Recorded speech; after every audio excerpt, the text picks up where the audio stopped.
تو وہ کیبل پہ مختلف چینل ہیں. میرا جادو سر چڑھ کے بولتا ہے, میرے پاس بدرو ہے جو یہ کر دیتی ہے. وہ کس کے مقابلے میں ایمان ہے؟ قرآن و حدیث کے مقابلے میں ایمان ہے.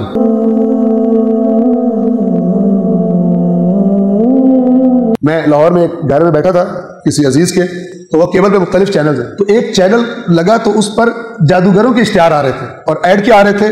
میرا جادو سر چڑھ کے بولتا ہے, میرے پاس ایسی بدرویں ہیں کہ جو دنیا میں کہیں بھی جا کر جو کام ان کے ذمہ لگاؤں اس پہ حملہ کر کے وہ کام کرا لیں. ایڈ چل رہا تھا جمہوری اسلامی پاکستان میں جادو کا جو حرام ہے. صریح قرآن نے کہا یہ جو بھی جادو کرتے ہیں آخرت میں ان کا کچھ حصہ نہیں ہے. اس کا ایڈ چلا رہے ہیں ٹی وی پر, صریح حرام کا. اور وہ ایڈ دیکھ کے پتہ نہیں کتنے دین اور ایمان سے فارغ سست لوگ جا کے اپنے ناجائز کام کرانے کے لیے اور وہ ان کے ساتھ رجوع کرتے ہوں گے. میرے پاس بدرو ہیں جو یہ کر دیتی ہے وہ. تو یہ لغویات اللہ نے انہی کے نصیب میں لکھی ہوتی ہیں جن کو اللہ پسند نہ آئے, اور اللہ کا قرآن پسند نہ آئے, اللہ کی محکم ہدایت پسند نہ آئے, تو پھر اس کی سزا بھی بنتی ہے کہ ادھر ہی دھکے کھائے. جس کو ملک کا بادشاہ کہہ رہا ہو کہ جس کے اختیار میں سب کچھ ہے کہ جو مسئلہ ہو مجھے بتا, وہ پھر بھی جا کے چوکیدار کے پاس ہی جاتا ہو, اس کی سزا ہے.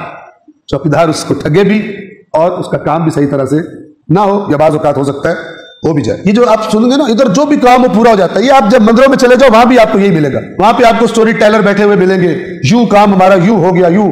آپ چرچ میں چلے جاؤ وہاں سٹوریاں ملیں گی آپ کو.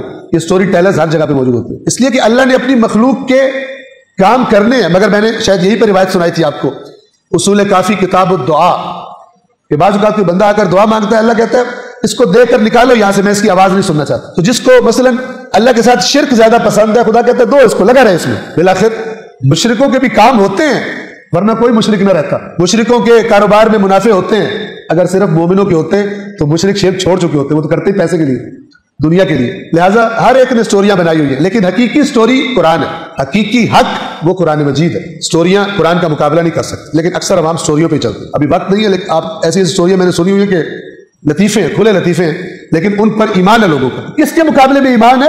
قرآن و حدیث کے مقابلے میں ایمان ہے. قرآن منع کرتا ہے, اس سے حدیث منع کرتی ہے, کہتے ہیں پھر یہ کیسے ہو گیا. پرواہ نہیں ہے کہ قرآن کی آیت کیا کہہ رہی ہے. وہ اپنا جو فراڈ کا قصہ سنا ہوا ہے, نسل در نسل چلتا آ رہا ہے, کہتے ہیں پھر وہ کیسے ہو گیا.